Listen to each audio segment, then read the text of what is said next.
All right, we are continuing our study through the Gospel of John here on the Listener's Commentary. And in this recording, we're going to be looking at John chapter 2, verses 13 through 25.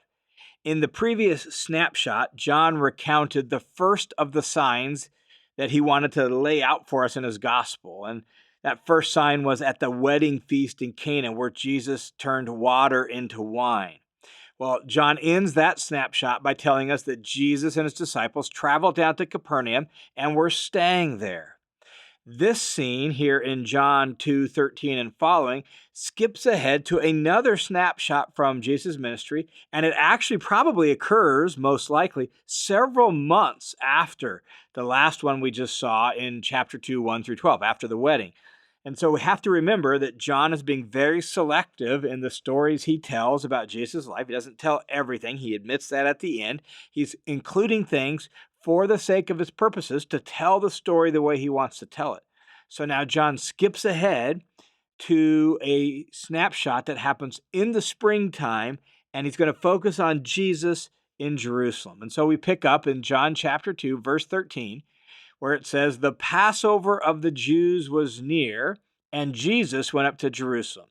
And as we noted in the introduction to the Gospel of John, John focuses the way he tells his story of Jesus' life and ministry on Judea and Jerusalem. So he mentions that he was in Galilee. He mentions that he stayed at Capernaum, but he doesn't focus there. So here we have Jesus going to Jerusalem for the Passover early on in his ministry. And Passover occurred in the springtime, March or April. And that's why I say it's likely several months after the wedding. That wedding that we read about earlier in chapter 2 probably happened in the fall. And now here we are in the spring, 5 or 6 months later. And so there's been a lot of stuff that Jesus has done in between that we just don't know what it is because John hasn't told us. So it's Passover season. It's springtime. And Passover was one of the most important annual festivals of the Jews that celebrated their deliverance from Egypt under Moses that you can read about in the book of Exodus.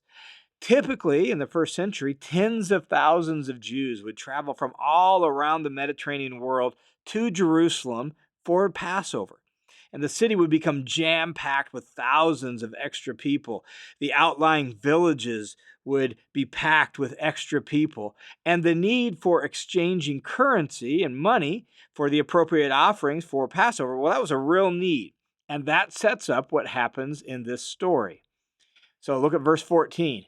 "And within the temple grounds," so we're in Jerusalem, and we're at the temple in Jerusalem. So within the temple grounds, he, that is Jesus, found those who were selling oxen, sheep, and doves, and the money changers seated at their tables. So we got to think about the temple a little bit, and we have to understand what's going on here, because I'm guessing if we're not familiar with the way the temple was laid out, we picture just a small little temple building where worship happens. And that was part of it, but that wasn't the whole thing. So I'll actually put a graphic, a little map of the temple in the study hub. But what we need to understand is that the entire temple complex in Jerusalem was massive. And even though its construction was begun decades earlier, and the leaders will actually note that in the story down below, it was still in process. It was still being completed in Jesus' day because it was such a massive structure. Herod the Great had begun the project, and remember, he was the one that died shortly after Jesus' birth. And so it's been like 30-something years since Herod's death, and he begun this project even before that. And so massive building project. In essence, what Herod did was he built up huge retaining walls to flatten out the top of the mountain and create a large, huge platform for the temple to sit on. It was actually the largest temple complex anywhere in the Greco-Roman world at the time. If the Jews hadn't been viewed as so odd or weird, it would have probably been one of the 7 wonders of the ancient world. It covered about 36 acres. Think about that, 36 acres. It could fit more than 25 football fields. The western wall alone, which is partly visible today as the Wailing Wall, that was part of the western wall of the temple kind of complex. That wall alone was 1,574 feet long. And the height of the temple walls varied because of the topography that they were built on. But at the highest point, the wall was about 160 feet high.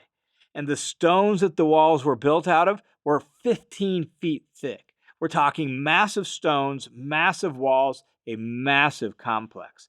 And inside that complex were all sorts of courtyards and porches and buildings that surrounded the temple proper. Massive structure.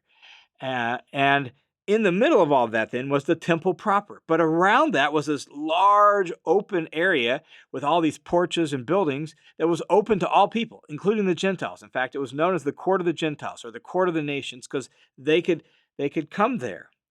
And then you had the temple proper in the center of all of that. And the evidence suggests that having stalls for the animals and the money changers in the temple for Passover and feast time, well, that was sort of a new innovation fairly early on during Jesus' life. Previously, that activity had been done outside of the city, actually, at the base of the Mount of Olives. But now they've brought it not just into the city, they've brought it right into the temple grounds themselves. And keep in mind that Jesus has been to the temple over and over again, many times. I'm sure he's seen all of this going on. Maybe he even saw when they moved it in. Maybe that happened during his lifetime when they've moved it into the temple area. Who knows? But on this occasion, as he's coming to the temple, he's considered what he's going to do. So look at verse 15. Jesus is in Jerusalem at the temple, and he made a whip out of cords and drove them all out of the temple area with the sheep and the oxen. He actually poured out the coins of the money changers and overturned some of their tables. Now, as we picture this scene, you've got to imagine that this scene is going to lead to some real chaos in the temple. And it doesn't say, notice, that Jesus used the whip to hit people. Rather, he used it to drive them out of the temple, particularly driving out the sheep and the oxen. He's cracking the whip and getting people to move. And that had to be an incredible scene. Here's all these animals being forced out of the temple. Here's these people getting up from their stalls, being forced to move in the jam-packed crowds that are there for Passover season. And he flipped over their tables. He poured out the money. Now, again, keep in mind that Jesus has been to the temple many times before. This isn't like a random thing where he walks in, he sees it this time, and he's just like, all right, this is ridiculous, right? He's considered this. He's thought about this. He's seen this. And so we need to picture what Jesus is doing here as a considered act of holy zeal, zeal for God, zeal for God's temple that Jesus has thought about and planned. And he shows up with a whip. You could almost picture Jesus on his way to the temple, weaving the whip as he's going because he's thought about this and has this whip with him when he comes into the temple, and he knows what he's going to do. And what he's going to do is he's going to chase them out of the temple. He is really, in a lot of ways, embodying the same spirit of the prophets of old. This is a symbolic act of cleansing the temple. And while it's forceful, we need to make sure we don't see it as like cruel or chaotic or marked by anger. It would have provoked a bit of chaos in the temple, but it is a considered act of holy zeal, prophetic zeal that Jesus is embodying here. And in the next verse, John actually records Jesus' words while he's doing this. It gives us a sense of what moved Jesus to action. Look at verse 16. And to those who were selling the doves, he said, "Take these things away from here. Stop making my Father's house a place of business." So the main motivation seems to be that Jesus doesn't believe they should be in the temple courts at all doing this, that the temple is not a place for this sort of activity. And the reason I think it's important to point that out is because I've heard plenty of sermons or messages where they turn this into Jesus is confronting exploitation or he's confronting some sort of unfair business practices. And that's just not indicated in the text. So maybe there was some of that, but the text never highlights it. What the text highlights is Jesus' concern is that the temple, which was meant to be a place for worshiping God, is now being turned into a marketplace. And he drives them out of there because they shouldn't be there at all. Now, Jesus knows the need for people buying the sacrifices that they need for Passover or exchanging their currency to the proper currency for a temple offering. He knows that need. He's grown up in this area, right? He understands that. It's not that he's opposed to the practice of what they're doing at all. It's that he's opposed to them doing it in the temple itself. And he drives them out, and his disciples, verse 17, remembered that it was written, "Zeal for your house will consume me." That's a quote from Psalm 69, verse 9, a psalm of David about zeal for God's house, and yet at the same time being mocked by those who dishonor God. And so it really kind of sets the tone and the tension that's going to unfold from this event on into the story of John's gospel. Now, before going any further into this episode, we need to just pause and discuss a question that arises from John's account of Jesus' actions here. In Matthew, Mark, and Luke, in the Synoptic Gospels, Jesus drives out the money changers and the animals at the final Passover shortly before his death. It's one of the final acts that actually motivate the leaders to eliminate him. But here, in John's Gospel, we see the same sort of action happening at the first Passover in his ministry, not the last. And so it really raises this question. Is there one cleansing of the temple, or are there two? If it's one cleansing, then why does John tell it in a different place than the Synoptic Gospels do? And to be honest, there's just actually no way for us to know for sure whether Jesus did this once or twice. And scholars have really wrestled with that, and they have differing opinions on it. If it only happened once, then the reason for the different placements of it in the story of the Gospels is for thematic reasons. It depends on the purpose of the author, and we need to be honest that none of the Gospels are in strictly chronological order. They have some thematic and purposeful reasons for the way they've arranged their material. So if it happened once, then it's placed at different times for thematic reasons. But there's no reason why Jesus couldn't have done this twice. He could have done it early on in his ministry, as here, before he had attracted too much of attention, and then 3 years later, done it again right before his crucifixion. And there's no reason that couldn't have happened, and that would explain why it was like, this is the final straw. They've seen enough. They remember he did this before, right? And so who knows whether he did it once or twice. I tend to think that maybe he did it twice. That's kind of my gut feeling on this, but we don't know for sure. Either way, the Jewish leaders recognize this as a challenge to their activity, a challenge to their authority, and so they respond by actually challenging Jesus, what gives him the right to do this. Look at verse 18. The Jews then said to him, "What sign do you show us as your authority for doing these things?" They're looking for some demonstration that would indicate Jesus has the honor and the authority to do these things in the temple. I mean, he's some upstart rabbi. So what actually gives him the credentials to act like this, to challenge them in this way? And Jesus' reply is something that he says gives him the authority. It's the sign of authority for doing this, but it doesn't really make any sense at the time. Listen to what Jesus says, verse 19. Jesus answered them and said, "Destroy this temple, and in 3 days I will raise it up." Now, we, knowing the story of Jesus, knowing what he's alluding to, knowing what he's hinting at, his own resurrection at the end, we can hear this and we're like, oh yeah, we can nod our head. But it doesn't make any sense to them at this moment. And so look how they respond in verse 20. The Jews then said, "It took 46 years to build this temple, and you will raise it up in 3 days?" They're incredulous. There's no way. What in the world are you talking about, Jesus? And so his answer is deemed insufficient. And in the eyes of these leaders here, and probably likely in the eyes of many in the crowd, Jesus lost this honor contest with the leaders. But then John, now, when he's writing this, right, he understands Jesus way more than he did in those early days. John now explains, verse 21, but he was speaking about the temple of his body. They took it to be literally the Herodian temple there in Jerusalem, but that's not the temple he was talking about. He was talking about the temple of his body. His body is now the place where heaven and earth overlap. It's the place where God and man now meet. His body is the place where the final ultimate sacrifice for sins will occur. And so John understands that now, but my suspicion is even John and the other disciples probably didn't fully get this when Jesus first said it. In fact, look at verse 22. So when he was raised from the dead, his disciples remembered that he had said this, and they believed the scripture and the word which Jesus had spoken. In other words, they didn't fully understand what Jesus was getting at when he first said this in this moment. But after he was raised, 3 days. Remember, I'll build this temple. I got it, 3 days. Because he rose 3 days later. That's the real sign of his authority over the temple, his real sign of authority over temple worship. His resurrection demonstrates his authority over all these things.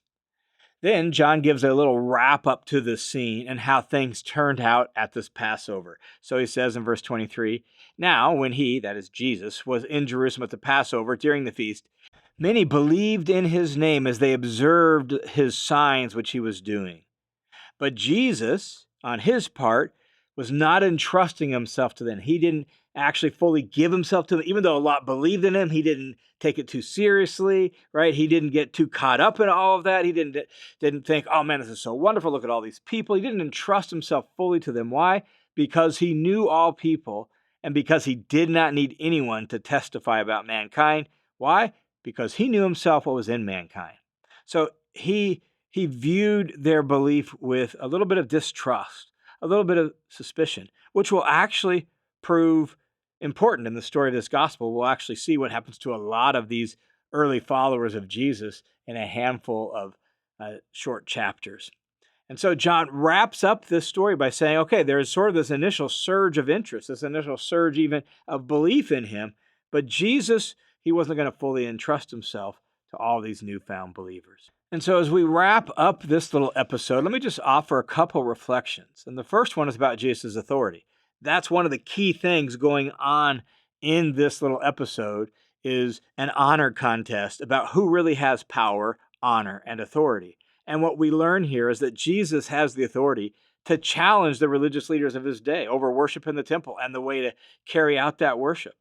Though he may have no visible credentials from the eyes of the religious leaders of his days, those in charge of the temple worship, Jesus claims that he has authority over the whole temple. And what gives him that authority? Well, it's rooted in his identity and his role as the true temple, as evidenced by his death and resurrection. He himself, he's the true temple. He's now the locus, the centerpiece of where God and men are going to interact and meet. And the proof of that is his resurrection. And so you and I can have confidence in Jesus because he rose from the dead.